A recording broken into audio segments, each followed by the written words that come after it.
Olá pessoal, bom dia. Gente, hoje nós vamos discutir algumas atividades aí da frente A do módulo 12 da parte de hidrostática, né? Mexendo aí no iniciozinho que a gente aprendeu a parte de pressão atmosférica, né? De teorema de Stevin para pressão hidrostática. Então, vou fazer aí com vocês, esses que vocês não têm a correção, tá? E qualquer dúvida que tiver em outros, lembra de me avisar, tá bom? Então, o primeiro que eu vou fazer aí é o aprendizagem 3, que está lá na página 29 aí da apostila de vocês. O 3, ele faz uma relação sobre pressão atmosférica. Então, mostra uma lata, tá? Essa lata está sofrendo aquecimento. Aí o exercício fala: coloca um pouco de água em uma lata com uma abertura superior. Então, ela tem uma abertura e tem uma certa quantidade de água. Com uma abertura na parte superior destampada, a qual é em seguida aquecida, como mostra a figura. Depois que a água ferve, e o interior da lata fica totalmente preenchido por vapor, então essa água vai ferver e a gente vai ter aqui só vapor d'água, tá?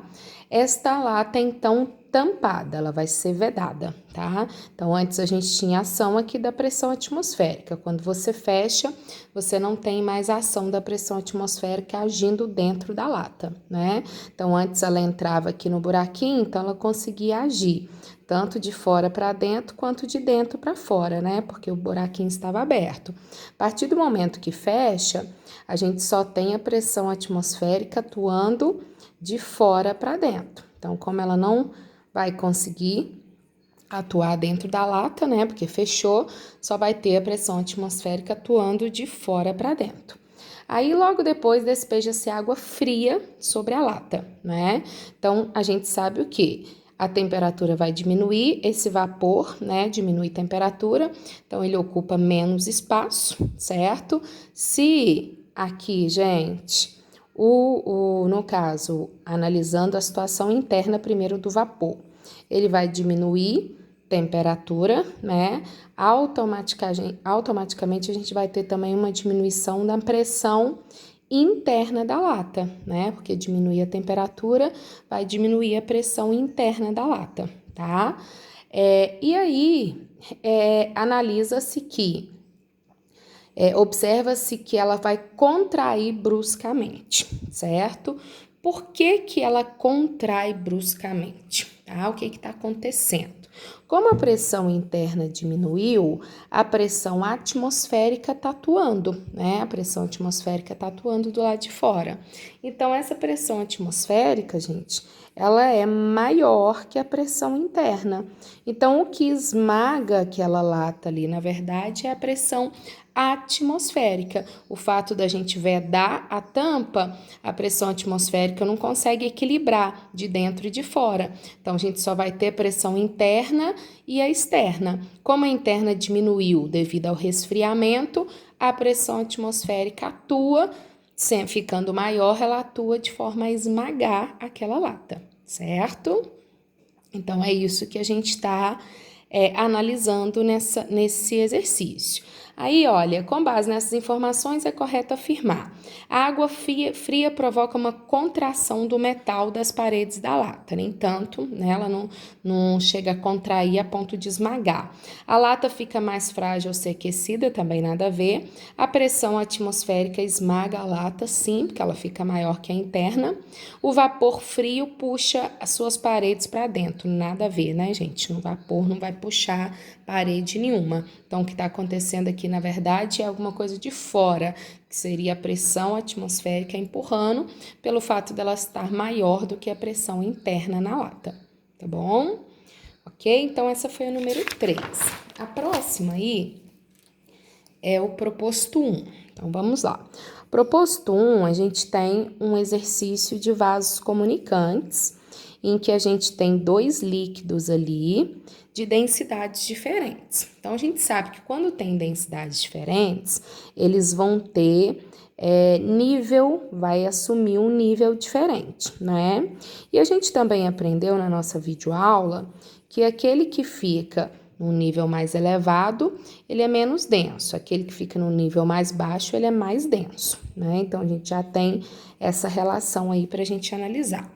E aí, eu vou colocar aqui, ó, esse aqui que eu coloquei de laranja é o líquido que eles chamaram de 1, e vou colocar um outro aqui, sei lá, de verde, que vai ser o líquido 2, tá?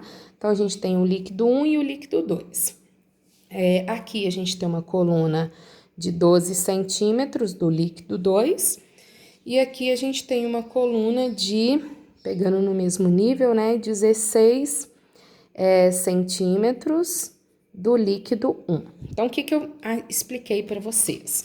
Quando é uma relação de vasos comunicantes com líquidos diferentes, a gente pega sempre o ponto que separa os dois líquidos. Então, aqui está o ponto separando o líquido A do líquido B. Então, a gente traça uma reta dos dois lados aí do tubo, tá? Então, nesse ponto e nesse ponto, as pressões são iguais. Então, vou chamar aqui de ponto 1, aqui de ponto 2. Como tá no mesmo nível, mesma pressão. Então, a pressão em 1 é igual à pressão em 2. O que tem acima do ponto 1? Acima do ponto 1, nós temos o líquido 1, que ele chamou de líquido 1, né? Mais a pressão atmosférica, porque tá aberto. Acima do ponto 2, o que eu tenho acima do ponto 2? O líquido 2 mais a pressão atmosférica, porque ele está aberto. Como os dois lados estão abertos, posso cortar a pressão atmosférica. Então, líquido 1, eu tenho a densidade dele, a gravidade e a altura do ponto 1 até a superfície.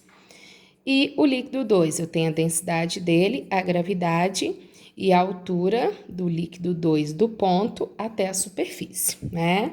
O exercício pede a razão do líquido 1 em relação ao líquido 2. Então, razão é divisão, gente. Podemos cortar a altura. Então, ó, D1, passo o D2 dividindo, é isso que eu quero. D1 sobre D2. Então, aqui sobra H2 e o H1 que estava aqui passa para lá dividindo, né? Como a gente aprendeu, densidade e altura são inversamente proporcionais. Então, D1 sobre D2 é H2 sobre H1, né? Maior densidade, menor altura, tá? Então, é só fazer a razão das alturas. Altura 2 sobre altura 1. A altura do líquido 2 é 12 centímetros, a altura do líquido 1 é 16 centímetros, tá? Então, dividindo aí 12 por 16... Eita, 12 dividido por 16, a gente chega numa razão que dá 0,75. Portanto, letra D. Beleza? Então, esse análise de vasos comunicantes, vocês vão ver que é tudo o mesmo jeitinho aí de analisar, tá? O 6. Proposto 6 aí. O proposto 6, ele analisa o seguinte. Isso aqui a gente vai voltar lá mais na parte introdutória de densidade, né, de volume. Ele fala que a gente tem uma chapa de metal homogênea e fina. A espessura dela não muda, tá? É constante. Ela é cortada para formar as faces de um cubo. Então, a gente tem um cubo aí, que ele chamou de cubo 1, que tem uma aresta A, um lado A. E a gente tem um outro cubo aí, que ele chama de cubo 2, que tem o dobro da aresta, né? Aí ele fala o seguinte, a densidade do cubo menor, que é esse aqui, vale D. Eu quero saber, então, a densidade do cubo maior, que eu vou chamar de D', tá? Nós sabemos que densidade é massa sobre volume. Então, a gente tem que analisar a massa e o volume dos dois. Então, vamos pegar o primeiro como base. Eu vou falar no primeiro que cada face, que aqui a gente vai ter que analisar as faces separadas, né? Vou falar que cada face tem massa M, certo? Então, cada face aqui vai ter massa M. Então, olha, eu vou fazer só uma simulação. Cada face desse cubo, eu vou falar que ele tem massa M, certo? Então, como são 6 faces, nós vamos falar que a massa do cubo 1 vai ter o quê? 6M. E qual que é o volume do cubo 1? Volume, gente, é multiplicar os lados, né? A vezes A vezes A. Então, o volume é A ao cubo. Então, a densidade do 1 vai ser a massa, que é 6A, estou considerando que cada face tem massa M, né? Então, 6M, dividido pelo volume dele, que é A ao cubo, né? Cada lado aí A. Agora, a gente vai para o 2. O 2, a gente tem o lado dele como sendo 2A.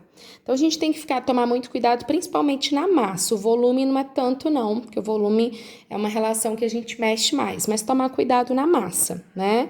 Quanto que vai dar cada face desse cubo aqui, né? Qual que vai ser a massa de cada face? Gente, se aumentou 2A, então eu vou ter M aqui e M aqui, né? Porque teve aumento aqui de 2 vezes do lado. E aqui também, então, vou ter M aqui e M aqui, né? Então, num total de uma face, se aqui a massa de uma face era M, aqui vai ser 4M, né? Porque você tinha isso aqui, você tinha esse ladinho aqui, né? Então, agora você vai ter esse e esse. Então, a massa aumentou o quê? 4 vezes. Então, no cubo 2, cada face vai ter massa 4M. Então, qual que vai ser a massa total do cubo 2? Como são 6 lados, cada lado 4M, 24M de massa. E qual que vai ser o volume do cubo 2? Como o lado agora é 2A, fica 2A ao cubo, né? Então, 2A ao cubo, 8, 8A ao cubo. Então, a densidade do cubo 2 vai ser a massa, que é 24M, dividido pelo volume, que é 8A ao cubo. Então, podemos cortar aqui, 24 com 8 vai dar 3M sobre A ao cubo. Então, olha lá, gente, o cubo 1 é 6M sobre A ao cubo. O cubo 2 é 3. Então, concorda que o cubo 2, ele tem a metade da densidade do cubo 1. 6 dividido por 2, 3. Então, é a metade do cubo 1. Portanto, seria a letra C, certo? Então, esse é mais a análise do iniciozinho, né? Das grandezas padrões aí que a gente aprendeu. Densidade, volume, né? Agora, o número 7. Proposto 7. Proposto 7, ele fala o seguinte. Um avião voa a grande altura e é pressurizado para conforto dos passageiros. Para evitar sua explosão, é estabelecido um limite máximo de 0,5 atmosfera. Então, o limite de 0,5 atmosfera, né, na pressão, para a diferença de pressão interna do avião externa. Então, ó, fazendo a pressão interna menos a pressão externa, tem que dar uma diferença de 0,5 atm, tá? Então, a interna menos a externa. O gráfico representa a pressão atmosférica P em função da altura acima do nível do mar. Se o avião, então vamos imaginar que a gente tem um avião que está voando a 7.000 metros aí, e é pressurizado até esse limite. Os passageiros ficam sujeitos a uma pressão igual à que reina na atmosfera a uma altura de. Então, a gente precisa saber a pressão interna, né? O que a gente quer calcular é a pressão interna, porque é a pressão que os passageiros vão ficar sujeitos. Então, nós vamos lá no gráfico. Primeiro, quanto é que vai ser a pressão externa quando a gente estiver nessa altitude? Então, vocês vão lá no gráfico e vão pegar onde está lá 7.000 metros, tá? E vão seguir lá, ó, 7.000 metros vai dar o quê? Né? Que aqui tá a altura, que é a altitude, e aqui tá a pressão. Então, 7.000 metros, se eu seguir lá no meu quadriculado bonitinho, ó, 7.000 metros está me dando uma pressão de 0,4 atm, tá? Então, é só pegar no gráfico lá bonitinho de vocês. Ó, um quadradinho antes do 8.000. Então, 7.000, você vai ligar certinho lá na curva, né?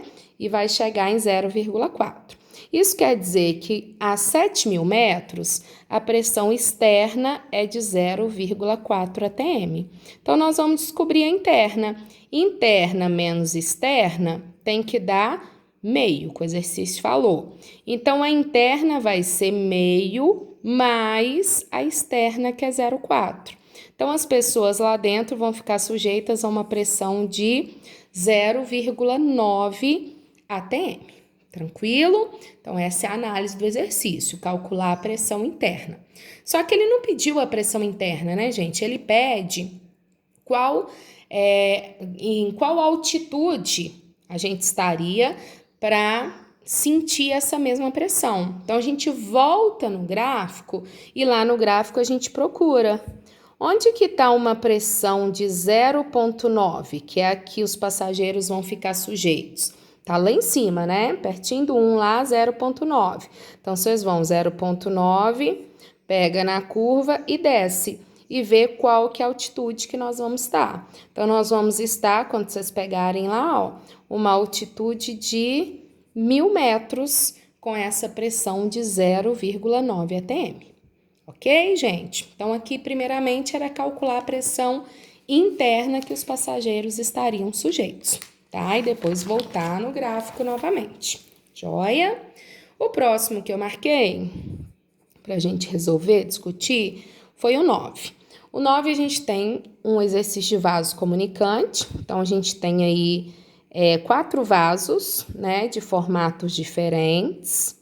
Então, um que parece uma garrafinha, um que parece um cilindro, um que parece, sei lá o que, um outro assim, meio, sei lá o que também. Ó, então a gente tem esses vasos aí, certo? Desculpa, gente, não são comunicantes, tá? São vasos diferentes, só de diferentes formas. Os fundos dos vasos, V1, V2, V3, V4, tem a mesma área. Então, todos aqui têm a mesma área. Eles têm um formato diferente, mas têm uma mesma área, tá? Estão cheios de mercúrio. E V3, o V1 e V1 estão cheios de mercúrio. Então, aqui a gente tem mercúrio. E os outros dois a gente tem água, tá? O 3 e o 4 nós temos água. O exercício pede para vocês analisarem quantas pressões P1, P2, P3 e P4 exercida pelos líquidos no fundo dos vasos. Então, vamos lá, gente. Todos os três estão sujeitos à mesma pressão, que é atmosférica, porque os tubos estão abertos, então todo mundo sujeito à pressão atmosférica, tá? A gente sabe que pressão é dG de H, certo? Então, se eu analisar todos os quatro têm a mesma altura. Então, se eu pegar do fundo, que é o que ele quer, até a superfície, todos têm a mesma altura. Por mais que tenham formatos diferentes, todo mundo tem a mesma altura, né? Estão no mesmo local, tem a mesma gravidade, tem a mesma altura, certo? A pressão externa sobre eles é a mesma. Então, o que vai ser a pressão no fundo deles? A pressão no fundo vai ser a pressão hidrostática mais a atmosfera. Atmosfera é igual para todo mundo. A hidrostática depende da densidade, da gravidade e da altura. Como a gravidade e a altura é igual para os três, o que vai mandar é a densidade. O que tiver maior densidade vai ter maior pressão. Então, com certeza, gente, quem tem maior densidade? O mercúrio, né? Então, o 1 e o 2 têm a mesma pressão, porque é o mesmo líquido, é a mesma altura, tá? Estão no mesmo local. Então, o 1 e o 2 têm a mesma pressão. E o 3 e o 4 também têm a mesma pressão. Mesma altura, mesmo local e mesma densidade, mesmo líquido. Lembrando que o do mercúrio seria maior do que o da água, certo? Só que ele nem quis saber um em relação ao outro, ele só quis saber entre eles mesmo, P1 e P2 e P3 e P4. Tá joia? Então, vamos lá. O 10. Próximo que eu coloquei foi o 10. Então, vamos lá. O 10 a gente também tem um vaso comunicante. Ó, para medir aí análise de pressão, provavelmente de um gás aí nesse balão aí. Então, ó, a gente tem aqui, faz isso, parar. Então, beleza. Aqui tá aberto, pressão atmosférica. Aqui a gente tem um líquido. Observem como vai ficar o nível do líquido.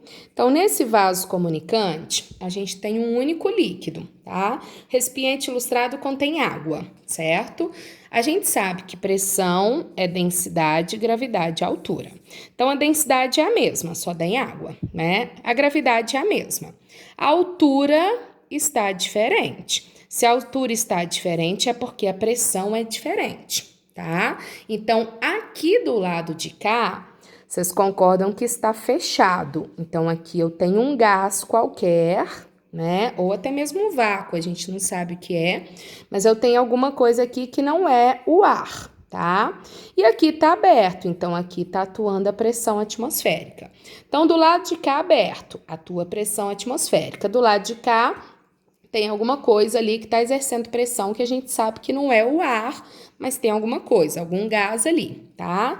O detalhe é, gente, quem está exercendo maior pressão sobre a água?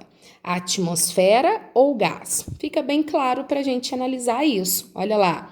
Você concorda que a atmosférica exerce uma pressão maior, por quê? Porque esse líquido subiu mais, então quer dizer que ela empurra mais, né? Se a pressão aqui fosse maior, era ele que iria empurrar mais, então ia subir mais de cá, tá? Então é bem óbvio, ó, a pressão atmosférica é maior, por isso ele desce mais aqui, sobe mais lá. Aqui tem maior pressão, aqui tem menor pressão.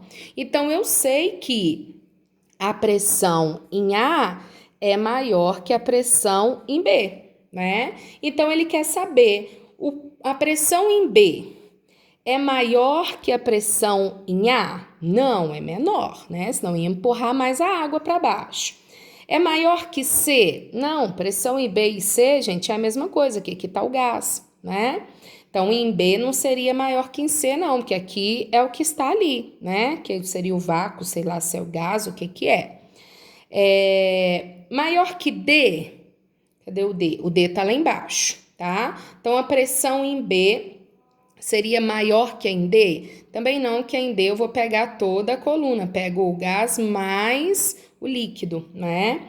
Igual a pressão em A, não é igual em A, porque se fosse igual em A, o nível teria que estar igualzinho mesmo. Então, eu sei que B é menor que A. A única certeza que eu vou ter é que B é menor que A, porque a atmosférica está empurrando mais a água do que essa daqui. Então, eu sei que lá na atmosférica está maior do que o que eu tenho aqui dentro, que eu sei lá o que é, se é vácuo, o que é, já que ele não me falou. Mas eu sei que vai ter menor pressão do que aqui, tá? Essa é a certeza que a gente tem. Beleza? Então, ficaria a letra E, tá joia? O próximo que eu coloquei, esse daqui, gente, vocês têm a correção, mas eu queria comentar ele aqui, é o 14. Ele fala o seguinte: ao nível do mar, o experimento de Torricelli para medir a pressão atmosférica, usando-se mercúrio, cuja densidade, deu a densidade do mercúrio para a gente, 13,6 gramas por centímetro cúbico, apresenta uma coluna de 76 centímetros de Hg. Então, esse experimento foi aquele que a gente viu na nossa videoaula. Ao nível do mar, né, quando a pressão é 1 atm, essa é a coluna que equilibra o mercúrio. O exercício fala: em um local de Brasília, situado a 1.000 metros acima do nível do mar, o mesmo experimento apresenta uma coluna de mercúrio de 67 centímetros. Então, em Brasília, a gente tem uma pressão, que a gente não sabe qual é, né? No entanto, a gente sabe que é menor do que ao nível do mar. Tanto é que, ó, pressão DG de H. Brasília tem a mesma gravidade, foi usado o mercúrio, mesma densidade, né? Então, se teve uma menor altura, é porque lá tem uma menor pressão. Isso a gente sabe, maior altitude, menor pressão, tá? Então, lá em Brasília, a altura foi de 67 7 centímetros, usando o mercúrio, ou seja, aquela mesma densidade. Mudou a altura porque mudou a pressão atmosférica, tá? Calcule em decímetros a altura da coluna nesse local, então vamos continuar em Brasília. Se em vez do mercúrio metálico fosse utilizado um outro produto, que é o mercúrio cromo, cuja densidade é 0,99 gramas por centímetro cúbico. Então, a gente quer saber se eu usasse lá em Brasília, tá? Em vez de usar o mercúrio, eu usasse esse outro produto, qual seria a altura, tá? Então, a gente já tem uma noção que a densidade dele é menor, então a coluna vai ser maior, né? Qual que é a dica que eu dou aqui para você, gente? A pressão é a mesma porque a pressão é a pressão de Brasília. Então, a pressão de Brasília depende da altitude que ela está. Então, nós estamos no mesmo local, tem a mesma pressão atmosférica, tem a mesma gravidade. O que está mudando agora em Brasília é a densidade do produto, tá? Então, a pressão para mercúrio tem que ser igual à pressão para o mercúrio cromo lá. Por quê? Porque é a pressão de Brasília. Então, pressão de Brasília usando mercúrio. dG de H do mercúrio. Pressão em Brasília usando outro produto. dG de H do outro produto. Então, estou igualando as pressões porque é a pressão de Brasília. Lembra que a gente ficou no mesmo local lá, mediu no mesmo local. O mercúrio tem 13,6. A gravidade eu vou poder cortar. A altura do mercúrio lá em Brasília, 67. A densidade do produto que eu quero usar é 0,99. Então, eu vou achar a altura desse outro produto. Entendeu? Então, essa é a dica. Como é o mesmo local, vou medir a pressão de Brasília, só que usando um outro produto. As pressões são iguais, a gravidade é igual. O que está mudando é a densidade. Automaticamente vai mudar a altura. Então, a gente faz a proporção. Então, vai ficar 13,6 vezes 67, dividido por 0,99. E aí, mete bronca, vamos descobrir a altura lá, ó. 13,6 vezes 67, dividido por 0,99, aproximadamente 920,4 centímetros. Achei em centímetros porque estava aqui em centímetros, né? E aí, ele quer em decímetro, né? Então, decímetro volta uma casinha, aproximadamente 92 decímetros, beleza? Então, vocês viram que foi uma altitude bem maior, né? 67 centímetros para 920. Por quê? Porque a densidade desse produto é bem menor do que o do mercúrio. Fechou? E agora, gente, vamos discutir os do Enem, né? Olha lá. Pegando aí o 1 do Enem. Peguei um para a gente discutir, os mais atuais aí. O 1 fala o seguinte: 2 amigos que se encontram em um posto de gasolina para calibrar os pneus de sua bicicleta. Uma bicicleta A e uma bicicleta B. O pneu de ambas as bicicletas tem as mesmas características, exceto que a largura do pneu A, né, normalmente os de ciclistas, eles são mais fininhos, né? Então, o pneu A é mais fino e a largura do outro é maior. Então, só fazendo mais ou menos aqui. Então, um é mais fininho e um é mais larguinho, né? Ao calibrar os pneus da bicicleta A e B, respectivamente com pressão PA e pressão PB, os amigos observam que o pneu da bicicleta A deforma sobre mesmos esforços menos que o pneu da B, tá? Pode-se considerar que as massas de ar comprimido no pneu A é MA e no pneu B é MB. São diretamente proporcionais ao volume, tá?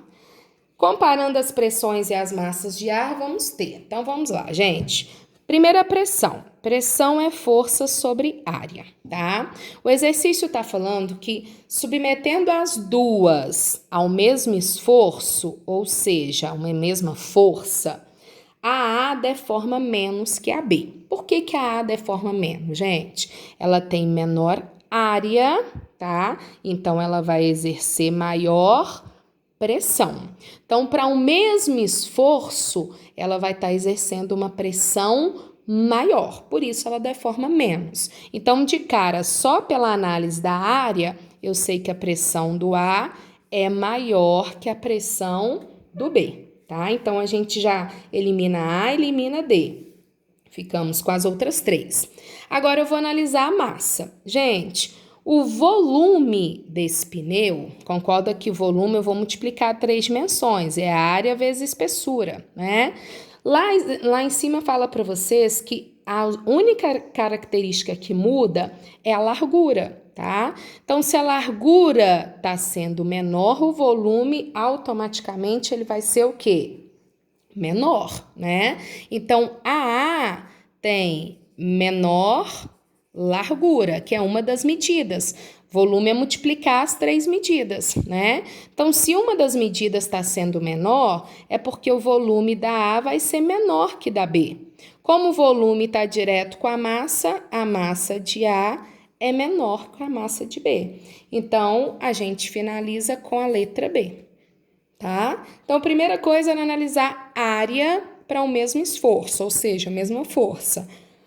O que tem menor área, que é o A, exerce maior pressão. Então, já sei que a pressão de ar é maior, tá? O segundo era analisar volume. Como o volume é multiplicar as 3 dimensões do pneu, as outras dimensões são iguais, as únicas que estão mudando é a largura, né? Então, o que tem menor na largura automaticamente tem menor volume. Se ele tem menor volume, ele tem menor massa. Portanto, a gente finaliza como sendo a letra B, tá bom?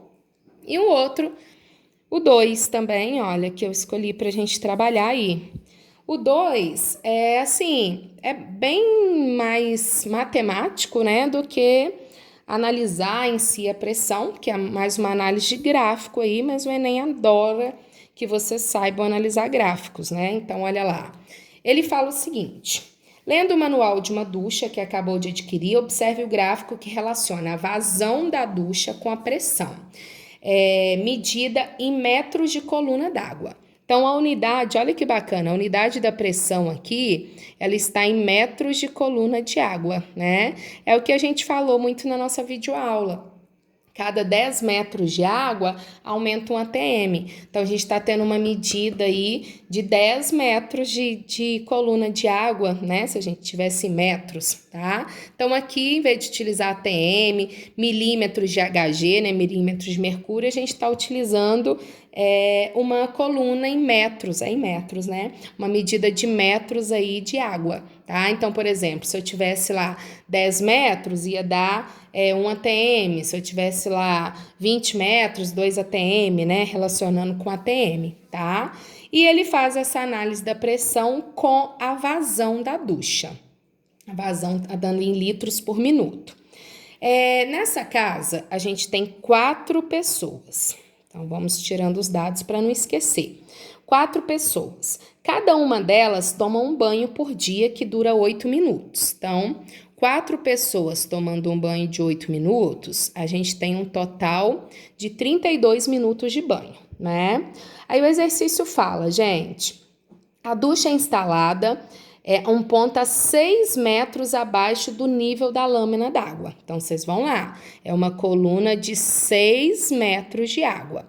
Então, pego lá, 6 metros de água, ela vai me dar uma vazão de quanto, né? Então, 6 metros, quando eu pego lá no gráfico, tá me dando uma vazão de 12 litros por minuto, tá? Então, o gráfico serve para olhar a vazão. Aí, beleza. Em 30 dias, quanto de água eles vão consumir? 12 litros, 1 minuto. Como o banho deles dura 32 minutos por dia, nós vamos ter isso aqui. 32 vezes os 12 litros da vazão, 384 litros por dia. Como eles querem, gente, no final de um mês, vamos multiplicar por 30 dias, né? Então, a gente tem 11.520 litros no final de um mês, tá? Então, tá vendo? É um exercício que eu ia analisar gráfico, certo? E a análise do gráfico falava sobre pressão, mas nada específico, né? Era só você ver a coluna de água lá, que era 6 metros de água para ter aquela vazão. Tranquilo? Então, a gente finaliza aqui a correção dessa primeira parte aí da hidrostática, tá? Qualquer dúvida, gente, que ficar, não esqueçam de enviar, tá bom? Obrigada e até a próxima.